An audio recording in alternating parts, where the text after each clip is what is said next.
the youngest survivor.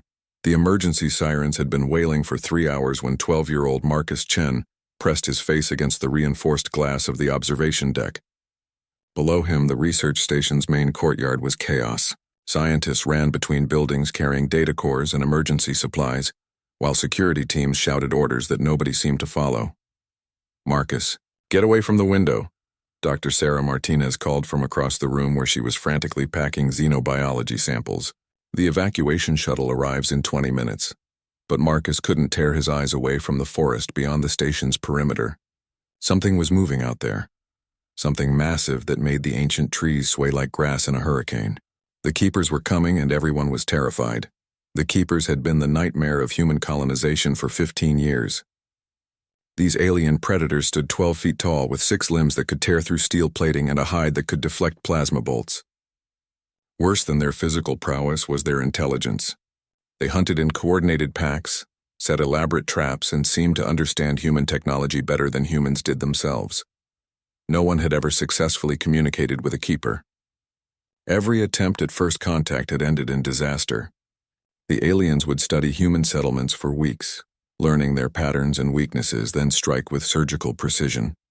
They never left survivors to tell what happened during the attacks. "Dr. Martinez," Marcus said quietly, still watching the tree line, "why don't they ever talk to us?" Sarah paused in her packing, a specimen container halfway to her bag. "What do you mean?" "The Keepers. They're obviously intelligent. They use tools, they plan attacks. They even disable our communications in a specific order that shows they understand our technology. But they never try to communicate. Even territorial animals will make threat displays or warning calls before attacking. Marcus, this isn't the time for your theories." Sarah's voice was strained. 3 research stations had fallen to Keeper attacks in the past month, and Xerion 7 was clearly next on their list. But Marcus was already lost in thought.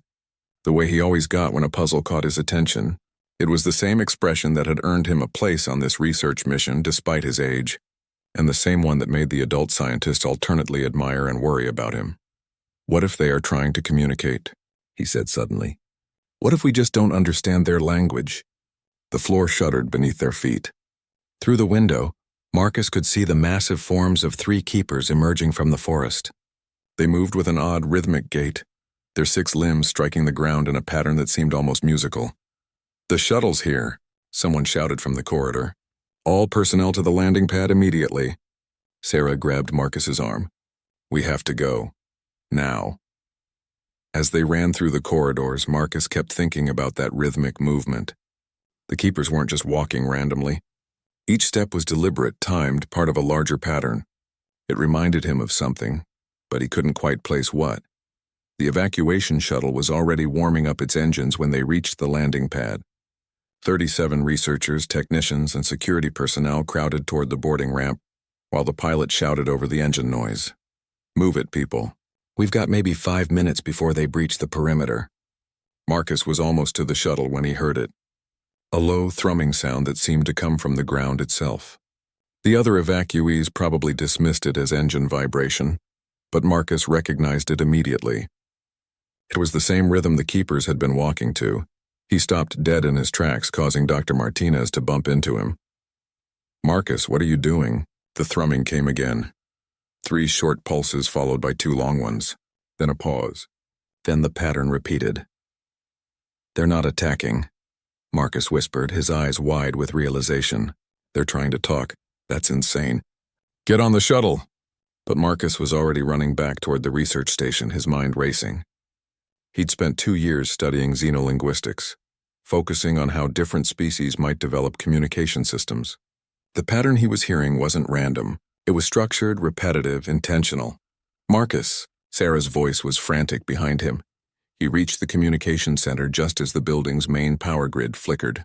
The Keepers had found the primary generator, just like they always did, but instead of destroying it immediately, they seemed to be manipulating it, causing the lights to pulse in the same rhythm as the thrumming sound. 3 short pulses, 2 long ones. Pause. Repeat. Marcus's fingers flew over the communication console, desperately trying to access the station's external speakers before the power failed completely. If he was right, if the keepers were actually trying to communicate, then humanity had been making a terrible mistake for 15 years. The thrumming sound came again, closer now. Through the window, Marcus could see one of the massive aliens approaching the building. Its 6 limbs moved in that same deliberate pattern, but now Marcus could see something else. The creature's hide was changing color in sequence with its steps, shifting from deep purple to bright orange in the same 3-2 rhythm. Visual communication combined with acoustic and possibly seismic signals. It was incredibly sophisticated. Marcus grabbed the microphone and activated the external speakers. His hands were shaking as he tried to replicate the pattern he'd observed. 3 short blasts of the station's emergency siren followed by 2 longer ones, then a pause. The keeper stopped moving. For a moment that felt like an eternity. Human and alien regarded each other across the compound. Then the creature's hide shifted to a brilliant blue color Marcus had never seen before, and it tapped its limbs against the ground in a new pattern. 2 quick strikes, 1 long one, 3 quick ones. Marcus was so focused on memorizing the sequence that he almost didn't notice the evacuation shuttle taking off behind him. Dr. Martinez had apparently decided that one foolish human child wasn't worth risking. 36 other lives, he was alone with the keepers, and for the first time in human history, one of them was trying to have a conversation. First contact, Marcus stared at the keeper through the communication center's reinforced window, his heart hammering against his ribs. The alien creature towered over the building, its 6 limbs arranged in what almost looked like a waiting posture. The blue coloration of its hide was slowly shifting to a softer green, and it hadn't moved for nearly 30 seconds. It was waiting for him to respond. Marcus looked down at his notes, trying to make sense of the pattern. 2 quick strikes, 1 long one, 3 quick ones. He replayed it in his mind, then carefully reproduced it using the emergency siren. 2 short blasts, 1 sustained note, 3 short blasts. The keeper's hide immediately brightened to a warm yellow color, and it performed what could only be described as a dance. Its limbs moved in a complex sequence while it produced a series of harmonic thrums that resonated through the building's structure. The display lasted nearly a minute before the creature returned to its patient green coloration. Okay, Marcus whispered to himself. That was definitely a positive response. He spent the next 20 minutes establishing basic patterns. Short sounds seemed to indicate simple concepts or acknowledgments. Longer, more complex sequences appeared to be questions or requests for information. The color changes in the keeper's hide provided emotional or contextual information. Blue for attention or focus, yellow for approval, green for neutral waiting, and brief flashes of red that seemed to indicate confusion or disagreement. The breakthrough came when Marcus accidentally activated the wrong control and triggered the station's automated weather report. The computerized voice began reciting atmospheric data in standard colonial English, and the keeper's hide exploded into a brilliant white color Marcus hadn't seen before. The alien moved closer to the building, pressing what Marcus now recognized as its sensory organs against the wall. It began producing a rapid series of sounds that almost seemed to be mimicking the rhythm and cadence of the weather report. "You're trying to learn our vocal language," Marcus breathed, understanding flooding through him. He activated the intercom system and began speaking slowly and clearly. "Hello, my name is Marcus. I am human." The keeper's response was immediate and startling. It began vocalizing, producing sounds that were clearly attempts to replicate human speech. The words were distorted by the alien's different vocal apparatus, but Marcus could make out approximations of hello and human. "Hello, human, Marcus," the keeper said, its voice like rocks grinding together but unmistakably attempting communication. "I am—" The alien made a sound like wind through crystal chimes, then seemed to realize the limitation and switched to its color pattern language. A complex sequence of silver and gold hues rippled across its hide. Marcus tried to replicate the color sequence using the station's lighting controls, managing a crude approximation. The keeper's hide flashed yellow with approval. "I cannot—" "Make your colors," the keeper said, its speech improving with each attempt. "Your words are small sounds. My words are—" It gestured with its limbs at its changing hide and the thrumming vibrations it could produce. "Multimodal communication," Marcus said, more to himself than to the alien. "You use sound, color, vibration, and movement all at once. That's why we never recognized it as language." "Language," the keeper repeated, and its hide showed a complex pattern that Marcus was beginning to recognize as intense curiosity. You know this word. We have searched long for humans who understand language beyond small sounds. The implications hit Marcus like a physical blow. You've been trying to communicate with us for 15 years. The attacks on the colonies? Not attacks, the keeper said, its hide flickering red with distress. Attempts to learn.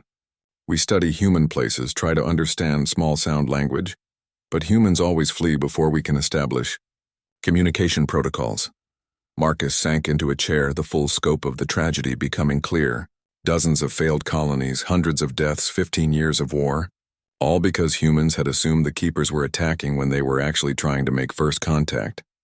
We thought you were trying to kill us, Marcus said quietly. The keeper's hide went completely black for a moment, a color Marcus instinctively understood as horror. Kill? We are explorers, researchers. We seek knowledge, understanding. We have never... The alien paused, seeming to search for words. We defended ourselves when small sound makers used fire weapons, but we have never initiated killing.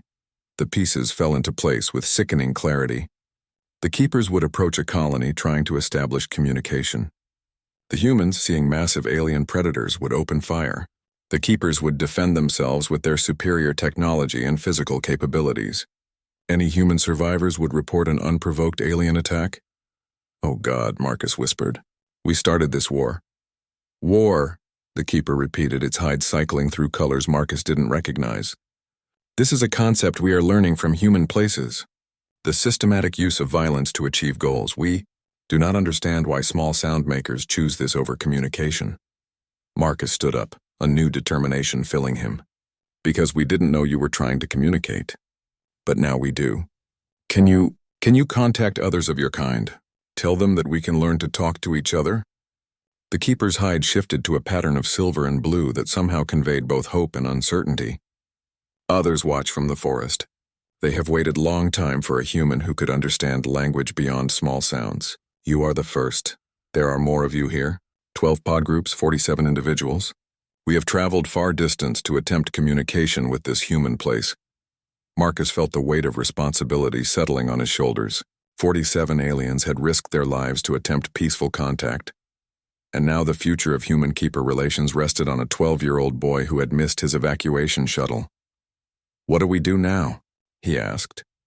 The keeper's hide displayed what Marcus was learning to recognize as the equivalent of a smile, warm gold patterns that spiraled outward from its center. Now, young human Marcus, we learn to speak with words of many forms. And perhaps we can teach your people and mine that there are better solutions than war. Outside, Marcus could see other keepers emerging from the forest, their hides displaying complex patterns of greeting and curiosity. For the first time in 15 years, humans and keepers were about to have an actual conversation. The language of understanding. 6 hours after the evacuation shuttle had left him behind, Marcus Chen sat in the research station's main laboratory surrounded by 47 of humanity's most feared enemies, engaged in the most important translation project in colonial history. The keeper who had first spoken with him had introduced itself with a sound like singing crystals that Marcus couldn't hope to reproduce. It had suggested he use the human approximation, resonance, which seemed to capture at least part of the meaning. Resonance had become his primary instructor in what the keepers called the full language. Your people communicate with sound fragments, Resonance explained, its hide displaying patient blue-green patterns while it spoke. Very limited, like trying to describe the ocean using only the word wet. Marcus was furiously taking notes, documenting everything he could about keeper communication methods. But you're learning our sound fragments incredibly quickly. How? We are adaptation specialists, another keeper interjected. This one had introduced itself with a pattern of rapid color changes that Marcus had nicknamed prism. Our species evolved to interact with many different forms of life. We learn new communication methods as needed. That's why you're such effective hunters, Marcus realized. You can adapt to understand the behavior patterns of your prey. The assembled keepers' hides all shifted to a color Marcus hadn't seen before, deep purple with silver edges. Resonance explained that this indicated polite disagreement. We are not hunters in the way you understand. Prism said. We are information gatherers. We study other life forms to understand their nature, their needs, their knowledge. Sometimes this requires... It paused, searching for the right words. Incorporating their biological essence for analysis. Marcus felt a chill run down his spine. You mean eating them? Not for sustenance, Resonance clarified quickly, its hide flickering with what Marcus had learned was embarrassment. For understanding. When we consume a portion of a being's neural tissue, we can access their memories, their learned behaviors. It is how we learn so quickly. The laboratory fell silent except for the quiet hum of life support systems. Marcus stared at the aliens surrounding him, trying to process this revelation. The Keepers weren't just intelligent predators. They were a species that literally consumed knowledge. Is that what you plan to do with humans? Marcus asked quietly. It was considered, another Keeper admitted. This one had a hide that constantly shifted through subtle earth tones, and had chosen the name Canyon for human convenience. But your species presented a unique challenge. You have external memory storage. Books, computers, data networks. Consuming human neural tissue would only provide individual memories, not access to your collective knowledge. So you decided to try learning our languages instead. Correct, Resonance confirmed. We determined that communication would be more efficient than direct neural analysis. Marcus couldn't help but laugh, a sound that made several Keepers' hides flash with curiosity. Do you realize that you probably saved humanity by being too thorough in your research methods? Explain this humor response, Prism requested. If you had just eaten a few humans to learn about us, you probably would have concluded that we're not worth talking to. Humans are individuals. Our real strength is in our collective achievements, our science, our art, our technology. None of that would have been available through direct neural analysis. The Keepers exchanged rapid patterns of communication, their hides flickering through sequences too complex for Marcus to follow. Finally, Resonance turned back to him. This suggests an interesting parallel, it said. We consume individual knowledge to understand species. You preserve individual knowledge to advance your entire species.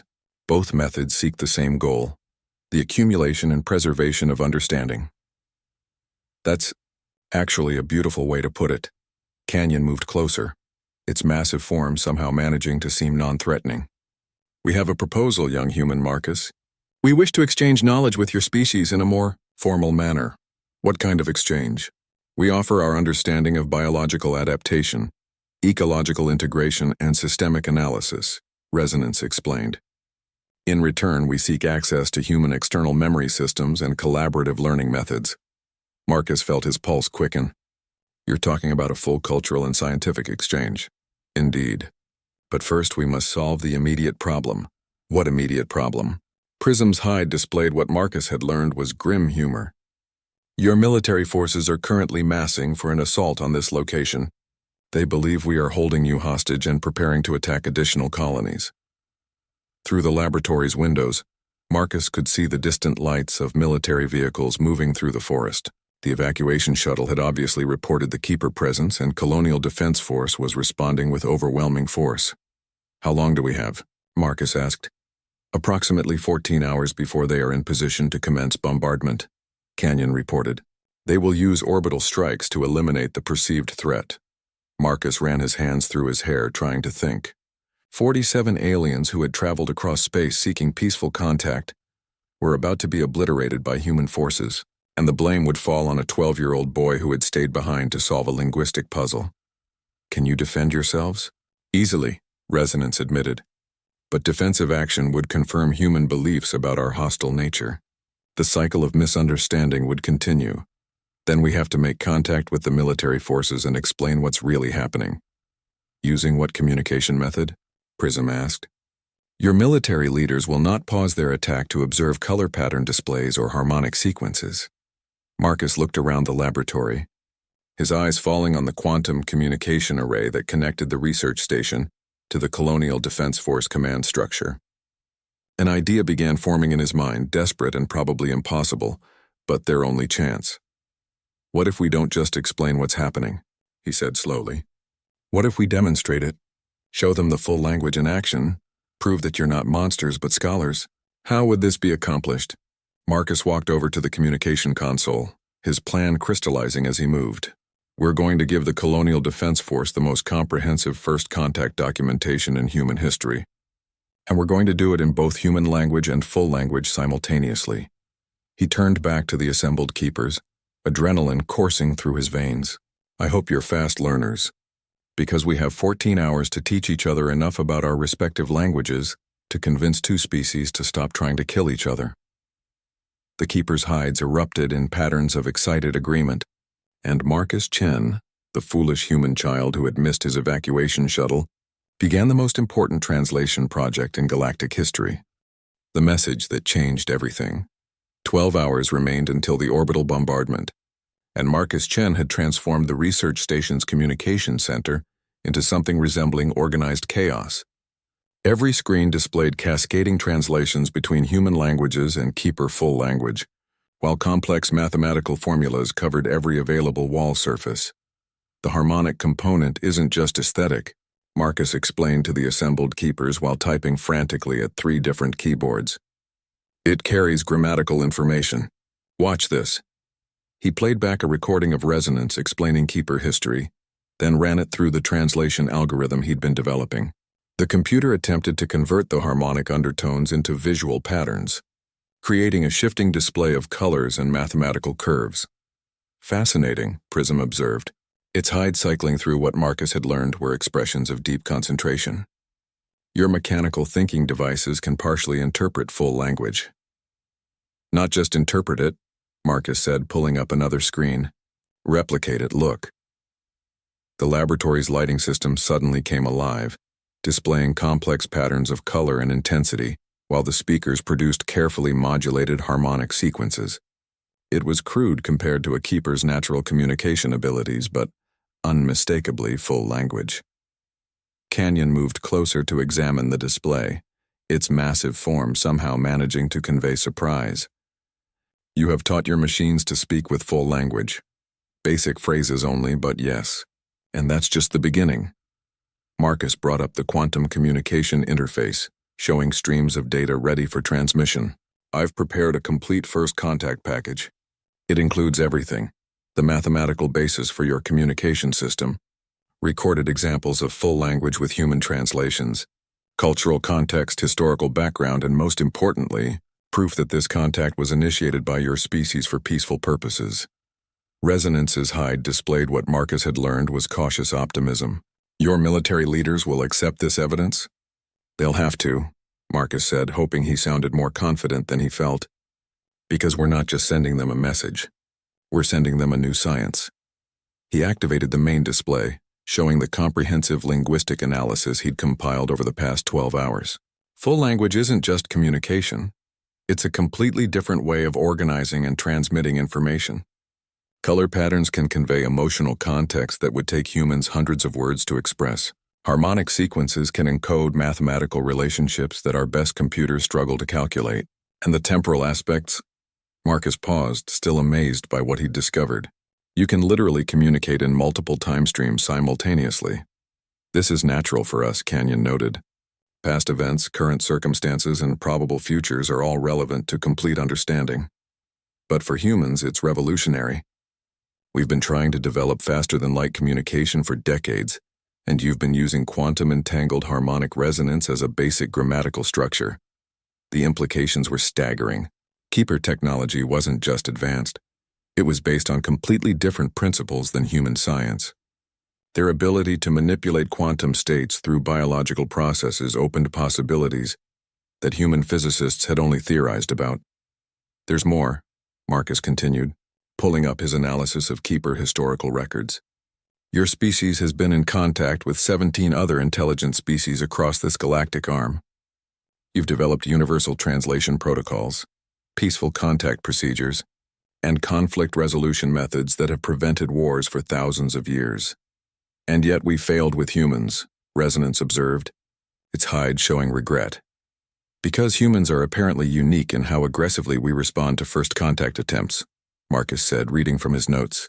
According to your records, most species either attempt communication immediately or flee to a safe distance before deciding whether to interact. Humans are the first species you've encountered that consistently responds to contact attempts with immediate violence. This explains much about human colonial expansion patterns, Prism noted. You encounter obstacles and adapt through conflict rather than cooperation. Marcus felt a flush of embarrassment for his entire species. We're working on that.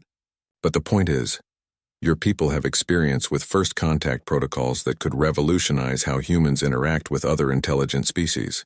And our people have technologies and perspectives that could be valuable to your civilization. A soft chime from the communication console interrupted their discussion. Marcus checked the display and felt his stomach drop. What is it?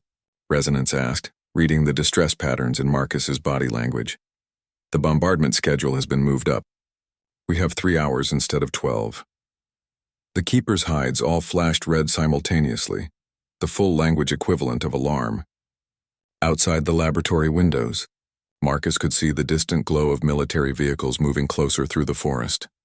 The attack force commander must have decided that a prolonged siege is too risky, Marcus muttered, frantically checking his transmission preparations. They're going to hit us with everything they have as soon as they're in optimal position. Can your message be transmitted immediately? Canyon asked. The transmission is ready, but... Marcus hesitated, looking at the massive data package he'd prepared. The problem is authority. I'm 12 years old. Even with all this evidence, the military commanders won't take a communication from a child seriously enough to stop a major operation. Then we need a human adult to send the message, Prism observed. There aren't any human adults here. The evacuation shuttle took everyone except me. Resonance moved closer. Its hide displaying the complex patterns Marcus had learned indicated deep thought. This is not entirely accurate. What do you mean? The evacuation shuttle experienced mechanical difficulties approximately 4 hours ago. It was forced to land 63 kilometers from this location. Marcus stared at the alien, hope and fear warring in his chest. Are they alive? All 36 humans survived the landing, Canyon confirmed. However, they are now within the military perimeter. Rescue operations are underway. A new plan began forming in Marcus's mind. Desperate but possible. Can you contact them? Use full language to communicate with Dr. Martinez? We can reach the landing site, but the human adult female Martinez cannot understand full language. She doesn't need to understand it, Marcus said, already moving toward the communication console. She just needs to recognize it. If you can get to the crash site and demonstrate full language communication, show the rescue teams that you're trying to help, rather than attack, it might buy us enough time to establish proper contact. This plan requires that keeper individuals expose themselves to human military forces, Resonance pointed out. I know, and I know what I'm asking. But if this works, if we can prove that peaceful contact is possible... We understand, Prism said, its hide cycling through colors that Marcus was learning to associate with resolve. Some risks are worth taking for the possibility of preventing greater conflicts. Marcus looked around the laboratory at the 47 aliens who had risked everything to attempt peaceful contact with humanity, and felt the full weight of the moment settling on his shoulders. Then let's rewrite first contact history, he said, and began preparing the most important message humanity had ever received. Breaking the cycle, Doctor. Sarah Martinez crouched behind the twisted wreckage of the evacuation shuttle, watching in terror as massive alien forms moved through the forest around the crash site. The rescue team that had arrived an hour ago was now pinned down by what their commander called aggressive keeper reconnaissance. They're not attacking, she whispered to Lieutenant Torres, the rescue team leader. Look at their movement patterns. They're being careful not to approach too closely. Doctor, those things have been circling us for 2 hours, Torres replied, his rifle trained on the nearest keeper. That's classic Predator behavior. Through her binoculars, Sarah watched one of the aliens stop near a fallen tree about 50 meters away. Its hide was cycling through complex patterns of color, while it produced deep, resonant sounds that seemed to vibrate through the ground. The display was beautiful and obviously intentional. Lieutenant, I think they're trying to communicate. They're trying to intimidate us before they attack.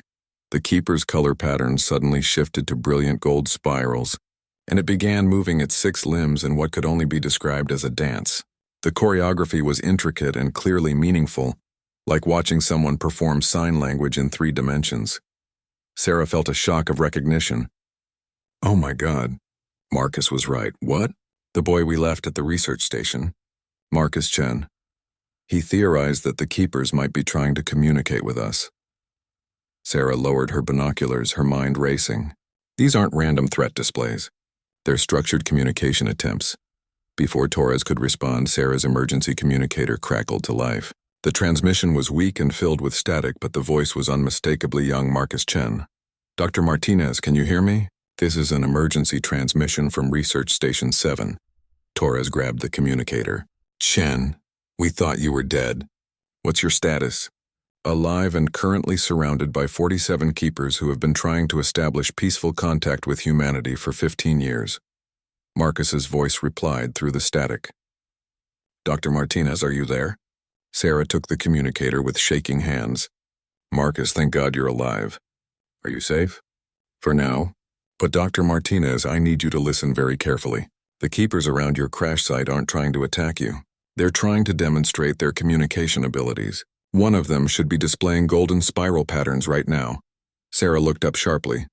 The nearest keeper was indeed showing golden spirals across its hide. "How could you possibly know that?" "Because I've spent the last 12 hours learning their language and I asked them to try communicating with you. Dr. Martinez, the keepers have never attacked humans. Every conflict has been a misunderstanding. They've been trying to make peaceful contact and we've been shooting at them." Torres grabbed the communicator back. "Chen, you're in shock. Those things are hostile alien predators. Lieutenant Torres, I assume." Marcus's voice carried a maturity that Sarah had never heard before. "With respect, sir, you're about to participate in the massacre of a peaceful first contact mission. In approximately 2 hours, Colonial Defense Force plans to conduct an orbital bombardment of this area. They believe the keepers are preparing for a major assault on human colonies. Because they are. Because we never gave them a chance to explain otherwise." Marcus's voice was growing stronger despite the static. "Dr. Martinez, I'm sending you a data package through your emergency communicator. It contains linguistic analysis, cultural context, and mathematical proof that keeper communication is sophisticated language, not animal behavior." Sarah's communicator beeped as it received the data transmission. She opened the files, her eyes widening as she scanned the contents. Mathematical formulas described harmonic frequency patterns that corresponded to grammar structures. Color spectrum analyses showed emotional and contextual meaning embedded in the aliens' hide displays. Most incredibly, there were actual translated conversations between Marcus and individual keepers. "This is impossible," she breathed. "You developed a translation protocol in 12 hours? The keepers are natural linguists. They've been trying to learn human language by observing our colonies. They just needed someone who understood that their communication system was more complex than simple vocalizations." Torres was reading over Sarah's shoulder, his expression shifting from skepticism to amazement. "This data suggests they can communicate in 4 dimensions simultaneously." 5, actually, Marcus corrected. "Sound, color, movement, harmonic resonance, and temporal sequencing. Dr. Martinez, I need you to authenticate this data and forward it to the bombardment commanders. You're the only adult scientist who can verify the linguistic analysis." Sarah looked up at the keeper that had been displaying golden spirals. As she watched, its hide shifted to a pattern of gentle blue waves, and it slowly approached the crash site with its limbs, arranged in what she now recognized as a non-threatening posture. "It's trying to help with the rescue," she realized. "They want to assist your evacuation," Marcus confirmed. "But they need you to signal that you understand their peaceful intent. Otherwise, when your rescue forces arrive in full strength, the keepers will withdraw to avoid triggering another violent confrontation." Torres lowered his rifle slowly. "What kind of signal?" "Dr. Martinez, do you remember the emergency lighting controls on your field kit? You can use them to replicate basic keeper color communication. Display 3 short blue flashes followed by sustained green. That translates approximately to, 'We understand you seek peaceful contact.'" With trembling hands, Sarah activated her emergency beacon and programmed it to flash the sequence Marcus had described. The response was immediate and startling. Every keeper in the area began displaying brilliant yellow patterns while producing harmonious sounds that somehow conveyed joy despite being completely alien. "They're celebrating," Sarah whispered. "Dr. Martinez, please. The bombardment fleet is almost in position. I need you to contact Colonel Harrison and convince him to delay the attack long enough to review the translation data." Sarah looked around at the aliens who were now moving openly through the crash site, carefully clearing debris and using their massive strength to stabilize the damaged shuttle. One of them approached her directly, its hide displaying what she was beginning to recognize as curiosity and hope. "Marcus," she said into the communicator, "I'll contact Harrison, but you need to keep working on that translation protocol. If we're going to prevent a war, we need more than basic communication. We need to prove that humans and keepers can actually work together." "Already on it, Dr. Martinez, but I'm going to need help." "Think you can convince a few xenobiologists to participate in the most important first contact event in human history?" Sarah looked at the massive alien standing patiently beside her, its hide now displaying gentle silver patterns that somehow conveyed both respect and friendship. For the first time in 15 years, a human was seeing a keeper as something other than a monster. "Marcus Chen," she said, "you just prevented a genocide. I think I can convince them to help finish the job." Above them, the lights of the approaching bombardment fleet were visible as bright stars moving across the night sky. But for the moment of truth, Colonel James Harrison stood in the bridge of the CNS Resolute, watching tactical displays that showed 47 alien heat signatures concentrated around Research Station 7. Intelligence reports indicated the largest keeper force ever assembled was preparing for a coordinated strike against human colonies. The orbital bombardment was scheduled to commence in 37 minutes. "Sir, incoming priority transmission from the surface," Communications Officer Patel reported. "It's from Dr. Sarah Martinez, the xenobiologist from Station 7. Harrison frowned. "Martinez was evacuated 12 hours ago. "The transmission is coming from the shuttle crash site, sir." "She's alive. Put her through." The main screen flickered to life, showing Dr. Martinez's face streaked with dirt but very much alive. Behind her, Harrison could see what appeared to be a massive keeper looming over the crashed evacuation shuttle. "Colonel Harrison, thank God. I need you to abort the bombardment immediately." "Doctor, are you under duress? Is that thing threatening you?" "No, sir. Quite the opposite." Martinez stepped aside, revealing the keeper more clearly. The alien's hide was displaying patterns of blue and silver that somehow conveyed peace, despite Harrison's complete inability to understand alien communication. "Colonel, the keepers aren't preparing for an attack. They're conducting a first contact mission. That's impossible. Our intelligence clearly shows—" "Your intelligence is based on 15 years of misunderstanding," Martinez interrupted. "Colonel, I'm transmitting a data package compiled by Marcus Chen, the boy who stayed behind at the research station. He's made contact with the keepers and developed translation protocols for their language."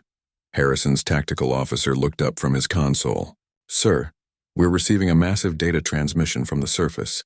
Linguistic analysis, mathematical formulas, recorded communication. Also," Martinez continued, "Marcus is currently surrounded by 47 keepers who could have killed him at any time over the past 14 hours.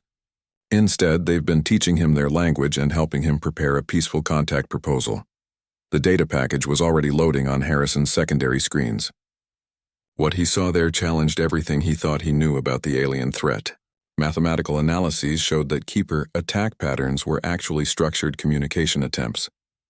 Historical data indicated that every violent encounter had been initiated by human forces.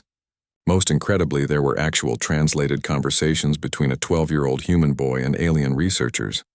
"This could be fabricated," Harrison said, but his voice lacked conviction. "Colonel, patch me through to Marcus Chen at Research Station 7, Martinez requested. "Let him demonstrate what he's learned." Harrison nodded to his communications officer and a new channel opened. The voice that came through was young but remarkably steady. "Colonel Harrison, this is Marcus Chen. I know this situation seems impossible, but I need you to understand what's really happening here." "Son, are you being held against your will?" "No, sir. I'm working with a team of keeper linguists to prevent a war based on misunderstanding." "Colonel, can you see the tactical display showing keeper positions around the research station?" Harrison glanced at his screens. 47 aliens in defensive positions, yes. They're not defensive positions, sir. They're arranged in a traditional keeper academic formation. It's the equivalent of a university seminar. And the reason there are 47 of them is because that represents 12 different pod groups who traveled here specifically to attempt peaceful contact with humans. Marcus's voice was being transmitted with strange background harmonics that seemed to resonate through the ship's hull. Harrison's xenobiologist advisor, Dr. Kim, looked up from her analysis with wide eyes. Colonel, those harmonic patterns match the mathematical structures in the data package. The boy isn't just translating their language, he's speaking it. Marcus, Harrison said slowly, prove to me that these aliens are peaceful. Yes, sir. Resonance, would you please demonstrate the traditional keeper greeting for military leaders? The transmission filled with complex harmonic sounds while Marcus provided translation. The pattern's resonances displaying translate roughly to, we offer knowledge in exchange for knowledge, understanding in place of conflict, and cooperation in pursuit of mutual benefit. We recognize your authority to protect your people and request permission to share information that may serve both our species.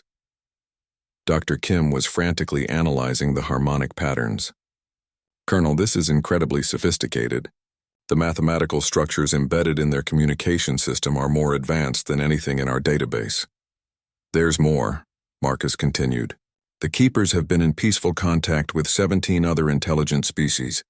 They have conflict resolution protocols, universal translation methods, and technologies that could revolutionize human civilization. But more importantly, they have something else. What? A solution to the resource competition that's been driving human colonial expansion. The Keepers know about 14 uninhabited systems with suitable planets for human colonization. They're willing to share this information and help establish colonies that don't conflict with existing intelligent species. Harrison felt the weight of decision settling on his shoulders. The bombardment fleet was in position. His orders were clear, but the evidence mounting on his screen suggested that destroying these aliens would be the greatest military mistake in human history. Dr. Martinez, he said finally, what's your professional assessment of this situation? Colonel, in 23 years as a xenobiologist, I've never seen anything like this. The linguistic complexity alone suggests that these beings are more advanced than humans in several key areas. But beyond that, she paused, looking at the Keeper beside her. They've been trying to save human lives for 15 years. Every time we established a colony in a system with hostile native species or environmental hazards, the Keepers tried to warn us. We interpreted their warnings as attacks. The bridge fell silent except for the quiet hum of ship systems. Harrison looked at his tactical displays, showing the most powerful human fleet ever assembled, prepared to destroy what might be humanity's first real allies in the galaxy. Marcus, he said quietly, can you ask your Keeper friends to do something for me? Yes, sir.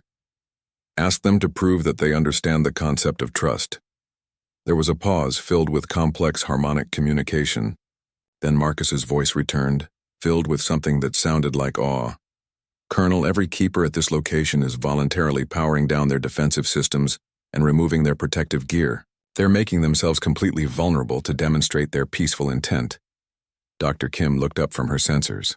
Colonel, I'm reading massive power reductions from all alien signatures. They've essentially disarmed themselves. Harrison closed his eyes for a moment, thinking about the choice that would define human-alien relations for generations to come. When he opened them, his decision was clear. All ships, stand down from bombardment positions. Dr. Martinez, inform Marcus Chen that he's about to participate in the most important diplomatic mission in human history. And someone get me a direct line to Colonial Command. We're going to need to rewrite our first contact protocols. On the surface of Zerion 7, 47 aliens and one 12-year-old human boy continued their work of building a bridge between species, while above them the instruments of war slowly transformed into the tools of peace. The bridge between stars 6 months after the incident at Research Station 7, Marcus Chen stood in the newly constructed Interspecies Communication Center on New Geneva, watching as human and Keeper scholars worked side by side to decode the linguistic patterns of a recently contacted species called the Harmony Weavers. The sight still amazed him, even though it had become routine. The temporal displacement in their grammar structure suggests they experience time differently than either humans or Keepers, Dr. Martinez explained to the joint research team. Marcus, can you run that through the translation matrix? Marcus nodded, his fingers dancing across a keyboard that now controlled the most sophisticated translation system ever developed. The screen filled with cascading patterns of color, sound, and mathematical formulas as the computer attempted to convert Harmony Weaver temporal linguistic structures into something both humans and Keepers could understand. Translation. Confidence at 73%, he reported.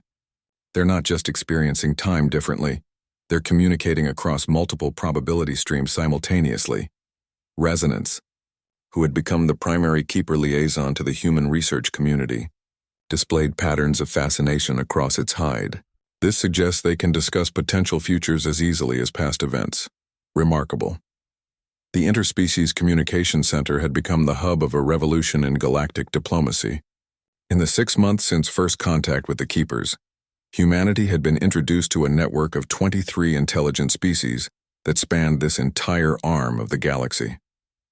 The Keepers had served as translators and cultural ambassadors, helping humans navigate the complex protocols of interstellar civilization. Dr. Chen, a voice called from across the laboratory. Marcus still smiled. Every time someone called him doctor, his role in establishing human-keeper relations had earned him an honorary doctorate in xenolinguistics from the Colonial Academy, making him the youngest person ever to hold the title. More importantly, it had given him the authority to oversee humanity's first contact protocols. Yes, Dr. Park? Marcus replied to the human linguist who had approached. We're ready for the next phase of the Vorthon translation project. The cultural context files you requested have been compiled. Marcus nodded and turned to his keeper colleague. Resonance, are your people prepared for the memory sharing session? The volunteer pod groups are ready, Resonance confirmed. However, we must again emphasize the risks involved. The memory sharing sessions had been one of the most controversial developments in human-keeper cooperation. The keeper's ability to access memories through neural tissue consumption had been adapted into a non-destructive process that allowed for direct transfer of linguistic and cultural knowledge. Human volunteers could experience keeper memories of other species, gaining insights that would take years to develop through traditional study. All safety protocols are in place, Dr. Martinez assured them, and the volunteers understand that they're participating in the, development of humanity's first universal translation system. Marcus looked around the laboratory at the incredible scene of interspecies cooperation. Human scientists worked alongside keeper scholars, their different communication methods now seamlessly integrated through technology that Marcus had helped develop. Holographic displays showed real-time translations between 17 different languages, while acoustic systems produced harmonic patterns that allowed humans to participate in full-language conversations. Dr. Chen, another voice interrupted his thoughts. This one belonged to Admiral Chen, no relation despite the shared surname, the head of Colonial Defense Force's new Diplomatic Contact Division. Admiral, we've received a response from the Crystalline Collective regarding your proposal for joint exploration of the Perseus Arm. Marcus felt his pulse quicken. The Perseus Arm contained hundreds of unexplored systems, many of which might harbor intelligent life. The joint exploration proposal represented humanity's first chance to participate in galactic civilization as true partners, rather than newcomers seeking acceptance. What did they say? Admiral Chen smiled. They've agreed to a joint mission, provided that you serve as the primary human liaison. Apparently, your reputation as a bridge builder between species has spread throughout the galactic community. Marcus looked at Resonance, whose hide was displaying what he now recognized as proud approval. What do you think? I think, Resonance replied, that a foolish human child who once stayed behind to solve a linguistic puzzle has become one of the most important figures in galactic diplomacy. The comment drew attention from across the laboratory. Dr. Martinez approached. Overhearing the conversation, Marcus, you realize what this means? If the joint exploration mission succeeds, it will establish humanity as a full partner in the galactic community. We'll have access to technologies, knowledge, and resources that could advance our civilization by thousands of years. Marcus nodded, but his thoughts were focused on something else entirely.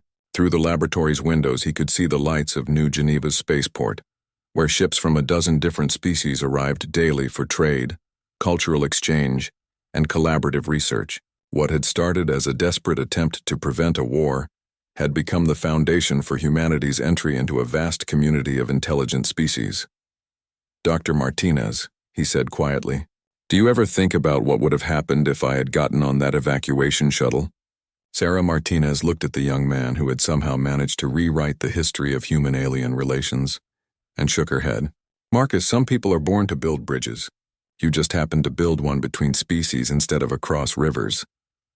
The foolish human child, resonance added with harmonic tones that conveyed gentle humor, who taught two species that there are better solutions than fear.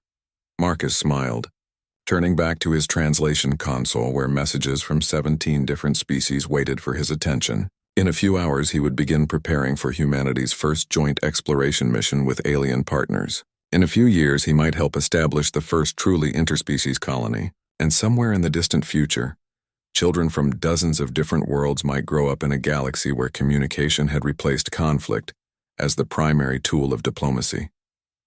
Dr. Chen, Admiral Chen said, "Are you ready to help humanity take its next step into the galaxy?" Marcus Chen, who had once been dismissed as a foolish human child with impractical theories about alien communication, looked around at the laboratory full of beings from different worlds working together toward common goals. The scared 12-year-old boy who had missed his evacuation shuttle was gone, replaced by someone who understood that the greatest adventures begin when you refuse to run away from the unknown. "Let's go build some more bridges," he said, and returned to the work of connecting worlds.